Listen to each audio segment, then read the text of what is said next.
नबी की किताब 33 अध्याय और 3 पद। मुझसे प्रार्थना कर मुझसे प्रार्थना कर और मैं तेरी सुनकर मैं तेरी सुनकर तुझे बड़ी बड़ी और तुझे बड़ी बड़ी और कठिन बातें बताऊंगा कठिन बातें बताऊंगा जिन्हें तू अभी नहीं समझता। जिन्हें तू अभी नहीं समझता। परमेश्वर ये वचन मुझे बताया, प्रकट किया। उस वचन के आधार पर आज हम कुछ बातों को हम मनन करने जा रहे हैं। परमेश्वर कहता है मुझसे प्रार्थना कर। प्रभु कहता है मुझसे। हमारा परमेश्वर प्रार्थना सुनने वाला परमेश्वर, कोई सुने या ना सुने, लेकिन हमारी प्रार्थना विनती को सुनने वाला परमेश्वर है। वो हमारी प्रार्थना सुनता है। परमेश्वर कह रहा है मुझसे प्रार्थना कर। हम जाके दूसरों से विनती करते रहते हैं, लेकिन प्रभु परमेश्वर कहता है कि तू मुझसे प्रार्थना कर, मैं तेरी सुनकर तुझे बड़ी बड़ी और कठिन बातें बताऊंगा। परमेश्वर हमारी प्रार्थना सुनना है और बड़ी बड़ी और कठिन बातें बताना है जिसे हम नहीं समझते हैं। उसके लिए हमें क्या करना पड़ेगा? प्रभु के सम्मुख में प्रार्थना करना जरूरी है। हर समस्या को हम परमेश्वर के हुजूर में लेकर जाएं, उसके सम्मुख में जाएं, क्योंकि हमारा परमेश्वर प्रार्थना का सुनने वाला परमेश्वर। हम निकालेंगे व्यवस्था विवरण 4 अध्याय और 7वां पद। Deuteronomy chapter 4 verse 7। व्यवस्था विवरण 14 अध्याय 7वां पद। देखो कौन ऐसी बड़ी जाति है जिसका देवता हाँ पढ़ी पढ़ी। देखो कौन ऐसी बड़ी जाति है हाँ जी। जिसका देवता उसके ऐसे समीप रहता है, जो जैसा हमारा परमेश्वर यहोवा, जैसे हमारा परमेश्वर यहोवा, जबकि हम उसको पुकारते हैं। जबकि हम उसको पुकारते हैं। लिखा है देखो कौन ऐसी बड़ी जाति है जिसका देवता उसके ऐसे समीप रहता है। हमारा परमेश्वर यहोवा हमारे समीप रहता है। अब कोई समीप रहे या ना नियर रहे या ना रहे, हमारे पास रहे या ना रहे, लेकिन हमारा परमेश्वर यहोवा परमेश्वर हमारे समीप रहता है। हमारे जो समीप रहता है उससे प्रार्थना करेंगे तो वो सुनता है। जो दूर है उसको हमारी आवाज सुनाई नहीं देती। तो परमेश्वर का हमारा ऐसा देवता परमेश्वर है जो हमारे समीप रहता है। इसको हम मनन करें, हमें चित्त में रखे कि मेरा परमेश्वर हमेशा मेरे समीप रहता है, मेरे पास रहता है, मेरे साथ रहता है, मेरे नजदीक में रहता है, हमेशा तैयार रहता है मेरी प्रार्थना को सुनने के लिए, जवाब देने के लिए, उत्तर देने के लिए। कोई दे या ना दे, लेकिन मेरा परमेश्वर जो मेरे समीप रहता है, नियर रहता है, नजदीक रहता है, पास में रहता है, मेरे साथ रहता है, वो मेरी प्रार्थना को सुनता है। आमीन, हालेलुया। वो मेरी प्रार्थना को सुनता है। वो हमारे इतने समीप है, ऐसा कोई देवता नहीं है, लेकिन हमारा परमेश्वर ऐसा परमेश्वर है जो हमारे समीप रहता है हमेशा और हमारी प्रार्थना को वो सुनता है। आगे इसी अध्याय में व्यवस्था विवरण 14 अध्याय के 29वें पद में हम पढ़ते हैं, परंतु वहां भी यदि तुम अपने परमेश्वर यहोवा को ढूंढोगे, यदि तुम अपने परमेश्वर यहोवा को ढूंढोगे तो वह तुमको मिल जाएगा। वह तुमको मिल जाएगा। ढूंढोगे तो वो तुमको जहां भी रहो, चाहे गुलामी में रहो, चाहे तंगी में रहो, चाहे कंगाली में रहो, चाहे बीमारी में रहो, किसी भी परिस्थिति में क्यों ना हो, परमेश्वर का कलाम कहता है कि वहां ढूंढोगे तो तुम्हें मिल जाएगा।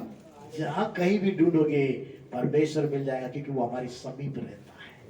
आमीन, हालेलुया। और आगे बढ़िए। शर्त यह है, वो बोला कि शर्त यह है कि तुम अपने पूरे मन से और अपने सारे प्राण से उसे ढूंढो। सारे प्राण से उसे ढूंढो। कैसे ढूंढना है? सारे मन से, पूरे मन से।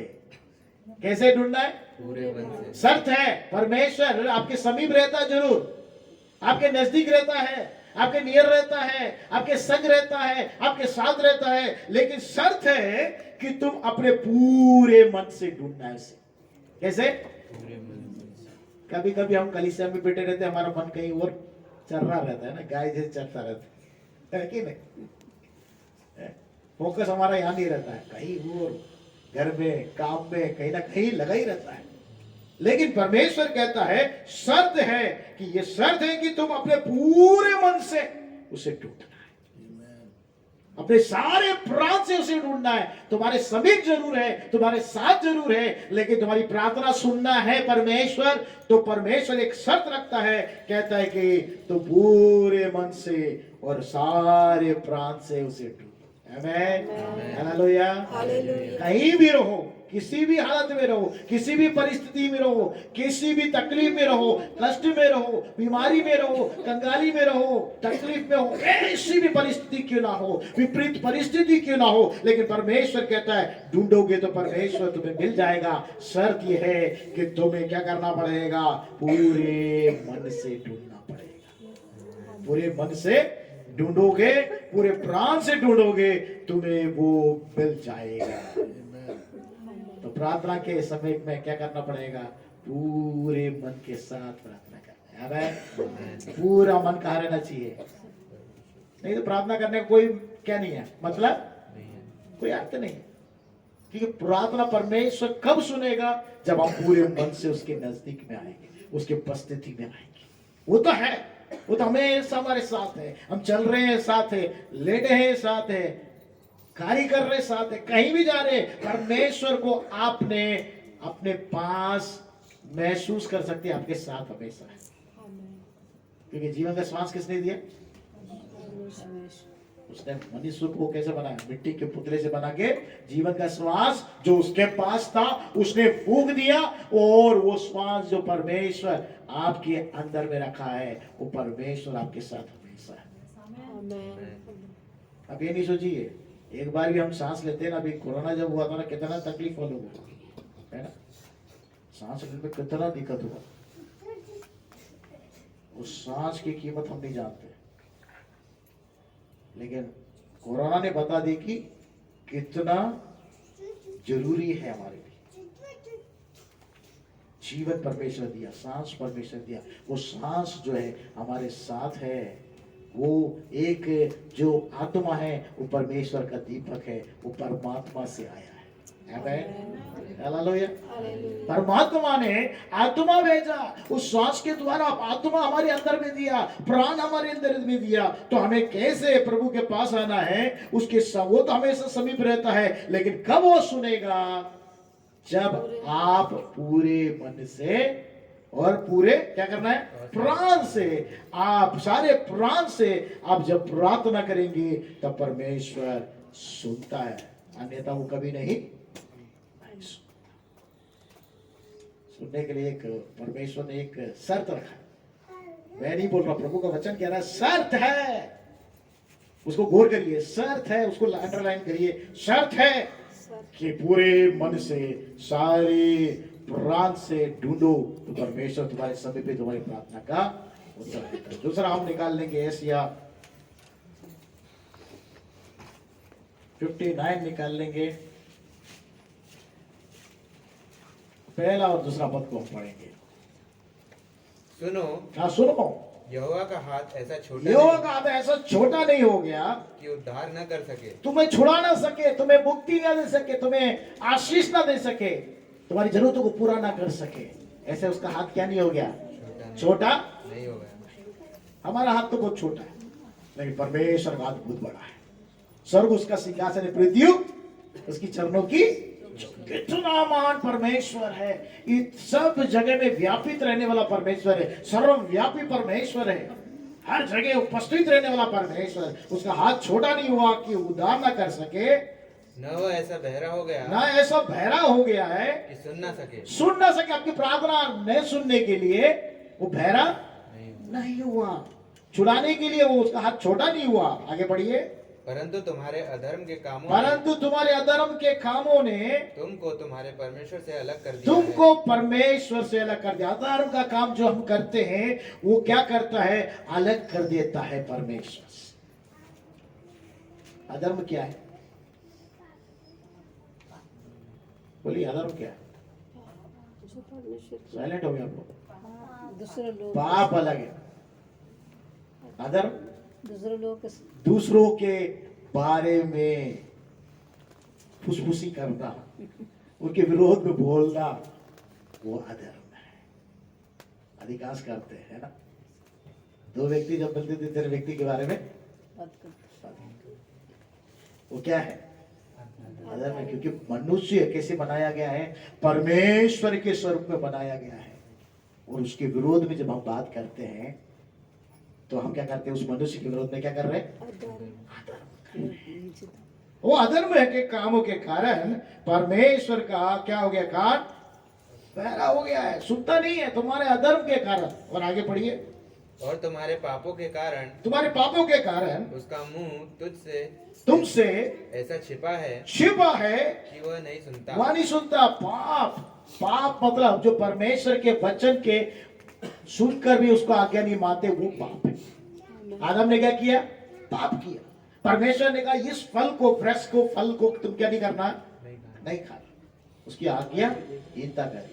हमारे हाथ में परमेश्वर ने जो वचन दिया, उस वचन के आधार पे अगर हम पालन नहीं करते, इसका मतलब क्या है? पाप करते हैं। और अधर्म क्या है? दूसरे मनुष्य के विरोध में जो बोलते हैं वो क्या है? अधर्म है। तो हमें क्या करना चाहिए? अधर्म के लिए भी क्षमा मांगना चाहिए, पाप के लिए तो मांगते ही है। हालेलुया। और प्रयास करना चाहिए कि हम अधर्म करें नहीं, है ना। भाई लोग 2 जन मिल गए, बहन लोग 2 जन मिल गए, खुशफुस हो रहा, क्या हो रहा है? अरे वो पड़ोसी ऐसी है, वो ऐसा है। होता है कि नहीं? होता है। नहीं करना है तो हमारी प्रार्थना के लिए रुकावट है मेरे प्रिय। परमेश्वर समीप जरूर है, नजदीक जरूर है, लेकिन उसका कान बहरा हो गया है कि आपका अधर्म के कारण, आपके पाप के कारण आपकी प्रार्थना को परमेश्वर नहीं सुनता है। परमेश्वर चाहता है कि हमारी प्रार्थना को परमेश्वर सुने। हम निकालेंगे पहला राजा की तरफ जाएंगे। पहला राजा 8वां अध्याय 47 से 50 तक हम पढ़ेंगे, जिसमें सुलेमान ने प्रार्थना के बारे में उसने प्रार्थना किया जब उसने मंदिर बनाया। हम पढ़ेंगे 8वां अध्याय 47 से 50 तक। वहां पे क्या लिखा है? पहला राजा 8वां अध्याय। और यदि बंधुआई के देश में सोच विचार करे फिर करो। क्या लिखा? बंधुआई में। अगर आप पाप करते हैं तो पाप के बंधुआई हो जाते हैं, अगर अधर्म करते हैं तो अधर्म के बंधुआई हो जाते हैं। जिस बात को आप करते हैं उसके बंधुआई में फंस जाते हैं। पाप का अधिकार शैतान के पास है, आपको बांधने के लिए उसके पास मौका मिल जाता है।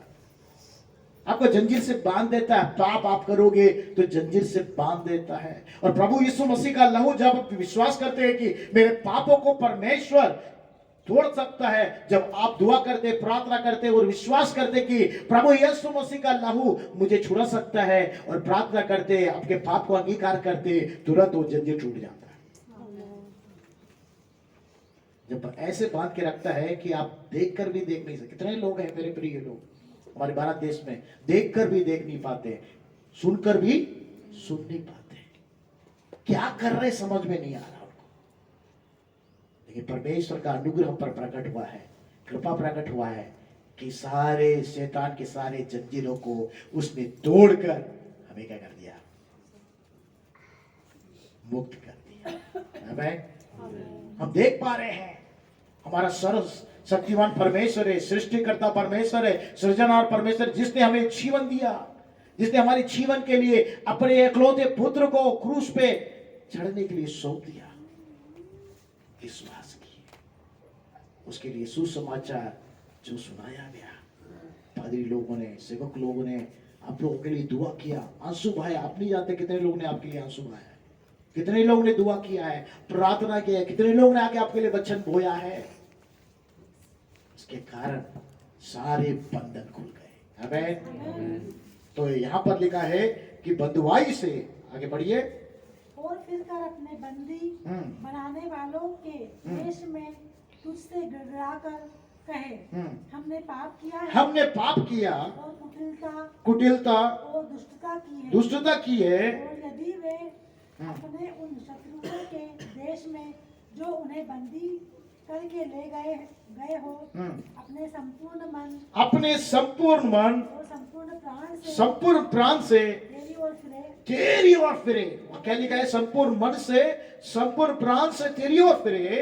और अपने इस देश की ओर जो तूने उनके पुरखाओं को दिया था, हाँ जी। और इस नगर की ओर हम्म, जिसे तूने चुना है, और इस भवन की ओर जिसे मैंने तेरे नाम का बनाया है, तुझसे प्रार्थना करे। तुझसे प्रार्थना करे तो तू अपने स्वर्गीय निवास स्थान में से उनकी प्रार्थना और गिड़गिड़ाहट सुनना और उनका न्याय करना। वो कह रहा है, सुलेमान कह रहा है कि उनके लिए प्रार्थना कर रहा है, लोगों के लिए प्रार्थना कर रहा है, बोल रहा है कि अगर वो फिर जाए और संपूर्ण मन, संपूर्ण प्राण से तेरी ओर फिर कर और प्रभु तेरे सम्मुख में प्रार्थना करे, तू कहाँ रहता है? स्वर्ग के निवास स्थान से उनके प्रार्थना और गिड़गिड़ाहट को सुन लेना।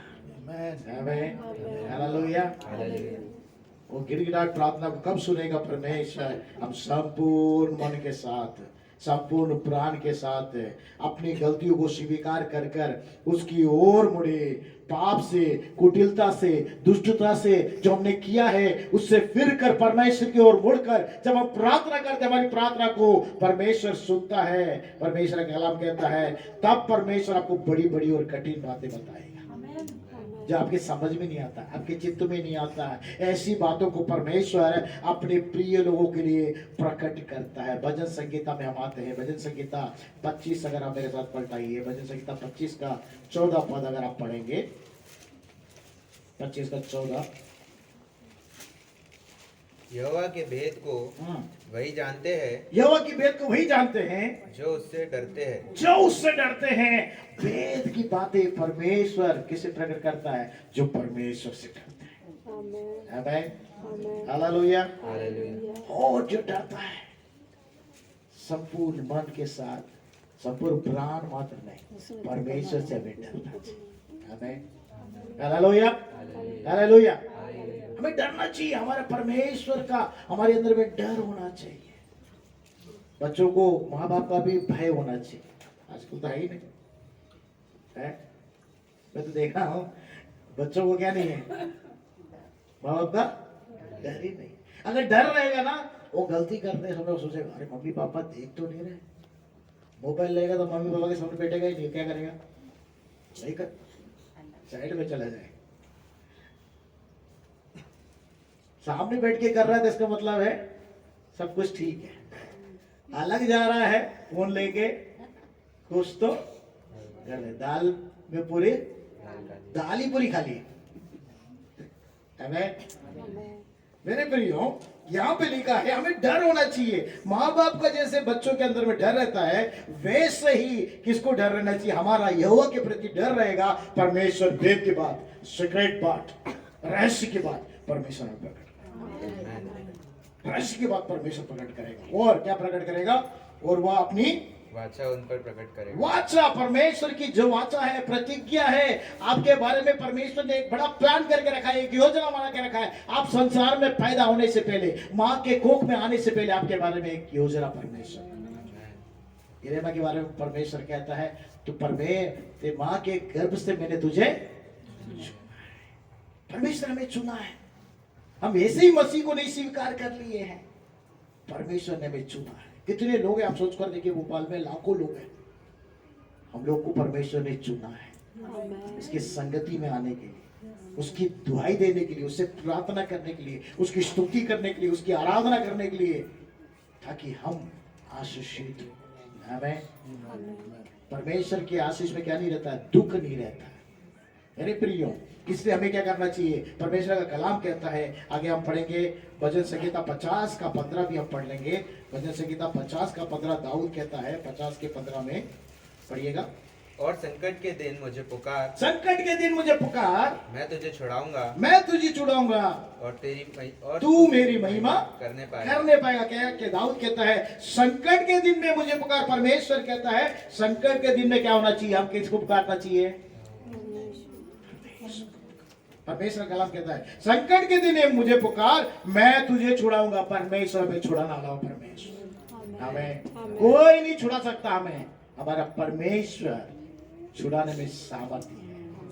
किसी भी बंधन में क्यों ना हो, किसी भी तकलीफ में क्यों ना हो, किसी भी बीमारी में क्यों ना हो, किसी भी शैतान के जकड़ में क्यों ना हो, परमेश्वर हमें छुड़ाने में सामर्थ्य है। छुड़ाने वाला परमेश्वर। Yes, amen. तब हम क्या करेंगे? उसकी महिमा करेंगे, महिमा करेंगे जब परमेश्वर हमें छुड़ाएगा। आगे आप पढ़ेंगे 91 निकालेंगे भजन संगीता 91 का 15 भी पढ़ लेंगे। जब वह मुझको पुकारे, जब वह मुझको पुकारे तब मैं उसकी सुनूंगा, तब मैं उसकी सुनूंगा, संकट में मैं उसके संग रहूंगा। संकट में कोई आपके संग रहे या ना रहे, जब संकट आया तो सब छोड़कर भाग जाते हैं। जब आपके पास बहुत धन रहेगा ना, जब आप बहुत आशीषित रहेंगे ना, सब आपके साथ खड़े रहेंगे। आमीन। आप लोगों ने महसूस किया क्या मालूम नहीं, मैं बहुत महसूस किया। हमारे पास सब कुछ रहेगा, सब हमारे साथ खड़े रहेंगे। जब संकट आ जाएगा, हमारा मित्र भी पराया हो जाएगा, चला जाएगा। इसलिए लेकिन परमेश्वर का कलाम कहता है संकट के दिन में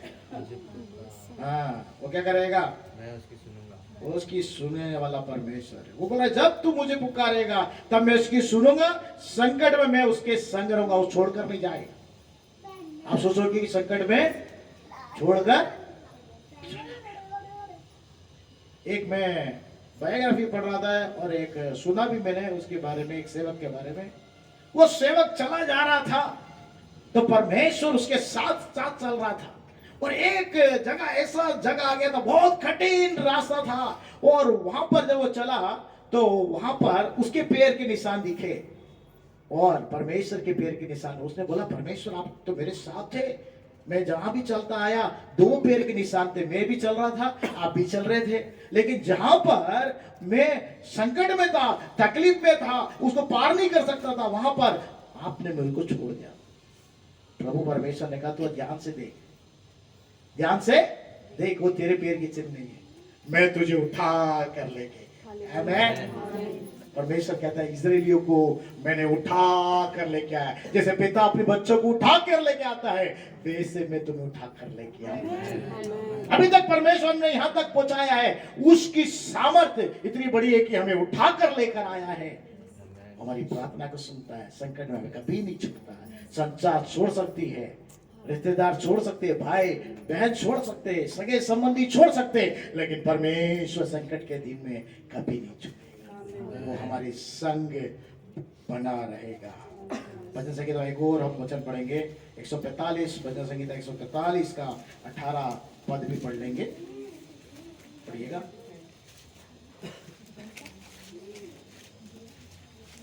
जितने यहोवा को पुकारते हैं, अर्थात जितने उसको सच्चाई से उसकी परमेश्वर सुनता। हमें सच्चाई से पुकारना है कि परमेश्वर तू मैं पुकार को सुनता है, मेरी दुआई को सुनता है, और आगे लिखा है वो अपने डरवैयों की इच्छा पूरी करता है। जो उसको डरते हैं उनकी इच्छा को क्या करता परमेश्वर? पूरी करता है। उनकी दुआएं सुनकर उनका उद्धार करता, उनको छुड़ाता है। हमारी प्रार्थना को सुनकर हमें उद्धार करने वाला परमेश्वर वही है, वही हमें छुड़ाता है। और परमेश्वर का कलाम कहता है मेरे प्रियो, छुड़ाना मात्र नहीं, वो क्या करता है? एशिया, अगर एशिया नबी की किताब में जाते हैं 45वां अध्याय 3रा पद को हम पढ़ते हैं तो परमेश्वर कहता है जब तू मुझे पुकारता है, तू मुझे दुआई देता है, संकट में तेरे साथ रहता हूँ और तुझे मैं छुड़ाता हूँ, तुझे उद्धार करता हूँ। 45 के 3 में देखिए क्या लिखा है? मैं तुझको अंधकार में छिपा हुआ, मैं तुझको अंधकार में छिपा हुआ और गुप्त स्थानों में गड़ा हुआ धन गुप्त दूंगा, स्थान में गड़ा हुआ धन दूंगा, जिससे तू जाने कि मैं इज़राइल का परमेश्वर यहोवा हूँ, मैं इज़राइल का परमेश्वर यहोवा हूँ, जो तुझे नाम लेकर बुलाता है, जो तुझे नाम लेकर बुलाता है। वो कह रहा है कि अगर तू दुआई देगा, ये मात्र नहीं, तेरे संकट में तेरे साथ हूँ, तेरे को छुड़ाने वाला मात्र नहीं, परमेश्वर कहता है अंधकार में छुपा हुआ, जो आपके नजर में नहीं आता, अंधकार में है। शैतान ने बहुत सारी आशीषें अंधकार में छुपा के रख दी है मेरे प्रियो, हमारी आशीषों को चुराकर उसने अंधकार में छुपा दिया है। परमेश्वर कहता है यदि तू मेरे सम्मुख में आके पूछ संपूर्ण मन से, पूरे हृदय से, पूरे प्राण से मेरी दुआई देगा, मेरा धर्म मानेगा, मेरे चित्त पर अपना चित्त मुझ पर लगाएगा और मुझे खोलेगा, तो मैं तेरे समीप रहूंगा और तुझे उत्तर दूंगा मात्र नहीं, और मैं तुझे छुड़ाऊंगा मात्र नहीं, छुटकारा मात्र नहीं, अंधकार में छुपा हुआ गुप्त स्थान में खड़ा हुआ दूं। आमीन, हालेलुया। आपको मालूम है, बहुत से लोग, मैं भी जानता हूँ, जब मैं प्रभु को स्वीकार नहीं किया, ऐसे लोगों से मेरी भी मुलाकात हुई, बोलते हैं कि यार गड़ा हुआ धन बहुत है जमीन में। क्या धन है? गड़ा हुआ धन, बहुत सारा सोना है, चलो अपन क्या करेंगे वहां जाके क्या करेंगे? सोना निकालेंगे। गड़ा हुआ धन, छुपा हुआ धन। मेरा मित्र उसके पीछे पीछे गया, बेचारा कंगाल हो गया, उसको कुछ नहीं मिला, उसकी हालत बहुत खराब हो गई। क्यों खराब हो गई? वो पीछे जा रहा था, वो गड़ा हुआ धन मिलेगा, वो किसी ने बताया कि इधर भी है, उधर है, कहाँ नहीं गया, पैसे खर्च कर करके कहाँ नहीं गया, कुछ नहीं मिला। लेकिन मेरे प्रिय परमेश्वर का कलाम कहता है, तुम्हें परमेश्वर गुप्त स्थान में गड़ा हुआ धन देगा। आपको धन ढूंढने की जरूरत नहीं, किसे ढूंढना है? परमेश्वर कलाम कहता है, मत्ती रचित सुसमाचार 6वां अध्याय का 33वें पद क्या कहता है? सबसे पहले क्या करना है? परमेश्वर के राज्य की, उसकी धार्मिकता की खोजी करो, सब कुछ तुमको मिल जाएगा। परमेश्वर का कलाम कहता है, तुम उसको खोजो, उससे दुआ करो, उससे प्रार्थना करो। परमेश्वर अंधकार में छुपा हुआ गुप्त स्थान में घड़ा हुआ धन परमेश्वर देगा, और तू जान जाएगा कि मैं इस्राएल का परमेश्वर तुझे नाम लेकर बुलाया है। परमेश्वर ने हमें नाम लेके बुलाया है मेरे प्रियो। वो गुप्त बातों को, उस भेद की बातों को परमेश्वर हमारे लिए प्रकट करता है। बस हमें क्या करना है? परमेश्वर के सम्मुख में दीन और नम्रता के साथ परमेश्वर के सम्मुख में आके हमें प्रार्थना करना है। परमेश्वर से कहना, परमेश्वर तू दीन और नम्र लोगों को कभी भी तुच्छ नहीं समझता, और तेरे वचन से थरथराने वालों को, जिनका डर भाई तू मानते हैं, उनसे उनकी प्रार्थना को सुनता है, उन्हें उस गुप्त बातों को प्रकट करता है, उस भेद बात को प्रकट करता है, उस कठिन बात को बताने वाला परमेश्वर है जो अभी मैं नहीं समझता।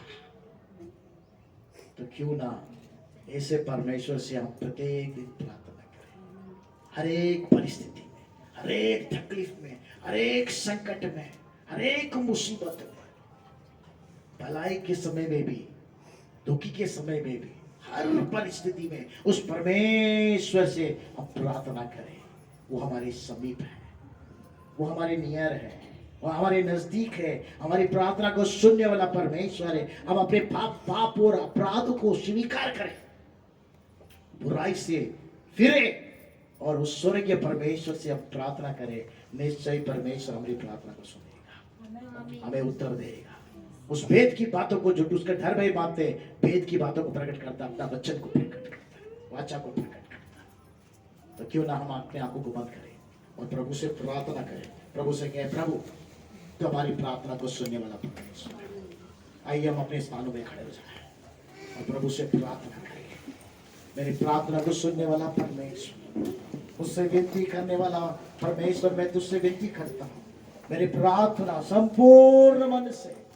परमेश्वर कहता है, एक शर्त है, तो संपूर्ण मन से, सारे प्राण से, सारे संपूर्ण हृदय से तो मुझे ढूंढेगा तो तुझको मैं मिलूंगा। आमीन, हालेलुया, हालेलुया। विनती सुनने वाले, मेरे आंसू निहारने वाले,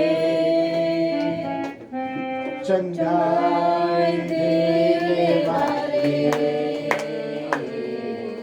स्तुति हो यीशु राजा। सब आंख बंद करते हुए प्रभु से प्रार्थना करें, गीत गाते हुए। विनती सुनने वाले, मेरे आंसू निहारने वाले, चंगाई देने वाले,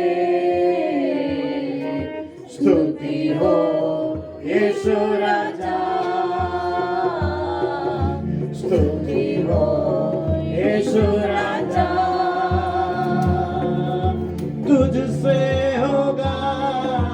सब कुछ होगा, एक वचन काफी है, तुझसे होगा सब कुछ होगा, एक वचन काफी है, राजा एक वचन काफी है, तेरा एक वचन काफी है, विनती सुनने वाले, मेरे आंसू निकालने वाले, चंगाई देने वाले, स्तुति हो यीशु राजा, स्तुति हो यीशु राजा,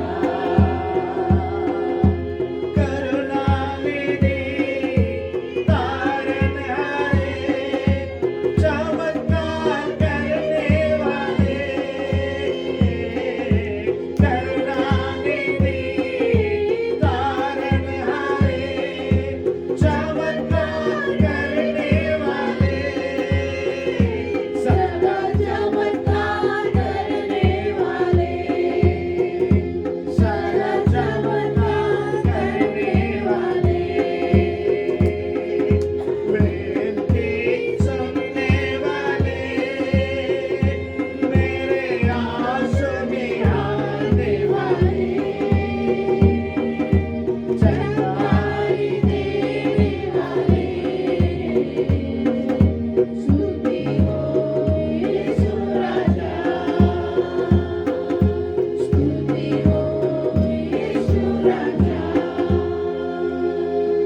संकट के समय कोई भी हमें छोड़कर चला जाएगा, हमारी तकलीफ के समय कोई हमारे साथ नहीं रहेगा, लेकिन हमारे लिए क्रूस पर बलिदान हुआ यीशु मसीह हमारे हर एक संकट में, हर एक परिस्थिति में, हर एक तकलीफ में, हर एक कमी में, हर एक कंगाली में हमारे संग रहेगा और हमें उठाकर ले जाएगा, हमें चलाएगा, हमारी प्रार्थना को सुनने वाला, हमारे दोया के ऊपर खान लगाने वाला सर की है, पूरे मन से, सारे प्राण से, संपूर्ण हृदय से हम उसकी ओर देखकर सच्चाई से हम उसे विनती करें, प्रार्थना करें, तो परमेश्वर कहता है मुझसे मांग, मैं तेरी प्रार्थना को उत्तर दूंगा और उस गुप्त बातों को प्रकट करूंगा जो तेरे चित्त में भी प्रकट नहीं हुआ, तेरी समझ में नहीं आया, और उस गुप्त धन को, आशीष धन को मैं तुझे दूंगा, तेरे सारी तकलीफों को दूर करूंगा। तो अपने पाप से तौबा कर, परमेश्वर के सम्मुख में अपने आप को नम्र और दीन करके, पाप से तौबा करके, पाप का अंगीकार करके, अधर्म का क्षमा मांगकर प्रभु की ओर मोड़ और उस स्वर्गीय परमेश्वर की ओर बेनती और प्रार्थना कर। निश्चय तेरी प्रार्थना को सुनने वाला परमेश्वर, प्रेमी अनुग्रहकारी परमेश्वर, प्रभु यीशु मसीह के नाम से प्रभु तूने हमसे वचनों के द्वारा बातचीत किया, तुम्हारी प्रार्थना सुनने वाला परमेश्वर, हमारी प्रार्थना को उत्तर देने वाला परमेश्वर, आज के दिन में प्रभु तेरे प्रिय जनों ने तेरा जो वचन सुना है उनके जीवन में प्रभु तू कार्य कर। संकट के दिन में तेरी ओर मुंह करके तुझे पुकारते हैं, अपने पाप का तौबा कर कर, अपने पाप का अंगीकार कर कर, अपनी बुराई का क्षमा मांगते हो तेरी ओर पुकारते हैं। ये प्रार्थना को सुनना मेरे प्रभु परमेश्वर, हर एक तकलीफ से, हर एक बीमारी से, हर एक कंगाली से, हर एक उधारी से, हर एक कर्जों से उन्हें मुक्त करना, अच्छा बल और सामर्थ और शक्ति देना मेरे पिता, ताकि तेरे नाम की महिमा कर सके और तेरी नाम की महिमा इनके जीवन के द्वारा होने। प्रभु तेरे दास को, उनके परिवार को, आए हुए तेरे प्रियजनों को प्रभु, हर एक तेरे दास और परिवार को तेरे हाथों में समर्पित, उन्हें आपसे बोला और बातचीत किया। निश्चय हमारी प्रार्थना को, विनती को सुनकर सदा चमत्कार करने वाला परमेश्वर हमारे जीवन में सदा चमत्कार कर, ताकि तेरी नाम की महिमा के लिए जी सके। सारा आदर महिमा आपको समर्पित करते हुए इस प्रार्थना को यीशु मसीह के नाम से मांगते, सुनो और ग्रहण कर पिता।